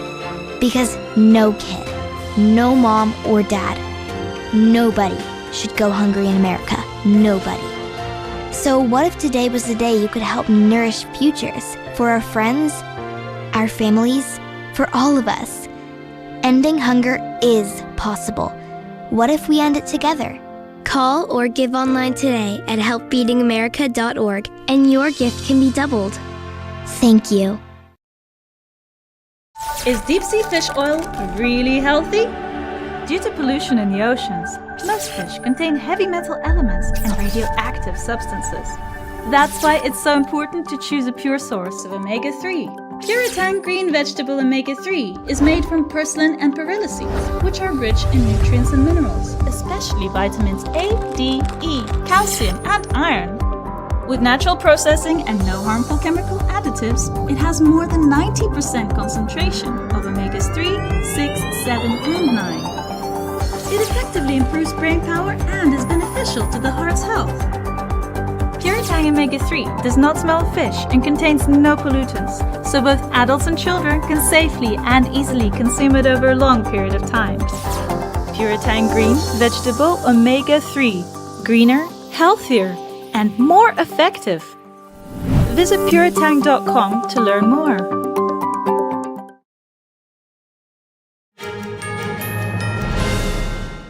As tensions rise along Finland's border with Russia, military reservists are preparing for the worst. They're honing skills like shooting and drone operation to boost Finland's defenses. Just 10 miles from the Russian border, Finnish voluntary reservists are sharpening their shooting and drone skills as the Nordic country drives to beef up its already sizable reservist force. Russia's 2022 invasion of Ukraine prompted formerly militarily non-aligned Helsinki to join NATO. And since then, tensions reminiscent of the Cold War have resurfaced along the forested 833-mile frontier. Janne Lato is part of the Lauritsela reservists operating near the lakeside town of Lappeenranta. This is only 16 kilometers to Russia from here, so we are that close actually. And that makes you think, so what if they decide to come to this side of the border as well, just like they went to Ukraine, without telling, or just like they came here in 1939. In response to a request for comment, Russia's foreign ministry said Finland should avoid provocations that could lead to a direct military clash between Russia and NATO. It said Russia was not a threat to Finland and called for a return cooperation and friendship between the nations. President Vladimir Putin has denied any plans to attack the NATO alliance. The number of Finns taking part in these voluntary activities is up by about a third since before the Ukraine war, according to the Finnish Reservists Association. And the country is also raising the reserve's upper age limit to 65. This would add 125,000 troops to a wartime army and take the number of reservists to 1 million by 2031. Finland will also host a new command for NATO in the eastern town of Mikkeli, a 2 hours drive from the border. Finland has long had a strong military and mandatory male conscription. Member of the Allied Land Command, Brigadier Chris Gent. In the event that we ever moved into a conflict, this headquarters would be working alongside NATO forces in a command and control role that would be deployed into the region. For decades after World War II, Finland gradually opened trade and travel connections with Russia. Now, though, the E18 motorway that links Helsinki and St. Petersburg ends abruptly at metal barricades at the border. Finland closed the once bustling frontier over the arrivals of undocumented migrants in 2023. Helsinki saw this as a Russian policy response after it joined NATO. Moscow said it was abiding by rules and that Finland had adopted an anti-Russia stance. At the time, the borderline was hardly visible, but now the Finns are also constructing this 124-mile-long, 15-foot-high border fence, dotted with cameras and motion sensors in the most passable areas. Shopping malls and restaurants that buzzed with Russian visitors are noticeably quieter, as up to 13 million annual cross-border trips have stopped. On the other side, satellite images show Russia has slowly begun dusting off Soviet-era military bases and started some work on garrisons. The vanishing Russian tourists and trade has taken at least 300 million euros annually from a 5.5 billion euro local economy, the region's council said. And unemployment here soared to close to 15% at the end of last year, higher than the national average. While some businesses are unhappy with the changes, the chairman of a reservist club in Imatra, Sami Ilves, says most residents in border areas feel positively about the closures. Of course, it has certainly brought economic losses, but security also increased. I can say about 80% of people are positive about borders being closed. Some residents with family in Russia feel differently. Oksana Serebryakova, whose grandfather was Finnish, moved to Lappeenranta from Moscow after the COVID-19 pandemic, looking for better opportunities for her teenage son. Her older son and the boy's father stayed in the Russian capital, with plans for frequent visits. But the border closure has split the family. I know that closing the border really infringes us simply as people. And this is wrong. And it's not about the fact that we are Russians, but really, well, yes, we are a national minority, of which there are many in Finland. And we are happy to integrate into Finnish society. We try to. And we consider Finland already to be a second home. We would like Finland to become a second home for us, for our children. И мы считаем Финляндию уже как вторым домом. Мы хотели бы, чтобы Финляндия стала для нас, для наших детей, вторым домом. 9 plaintiffs currently have a complaint pending hearing at the European Court of Human Rights, asking Finland to justify the shutdown. The two countries insist they pose no threat to each other. Finland's President Alexander Stubb has said some level of Russian buildup is a normal response to Helsinki's accession to NATO. The move more than doubled the length of Russia's border with the alliance.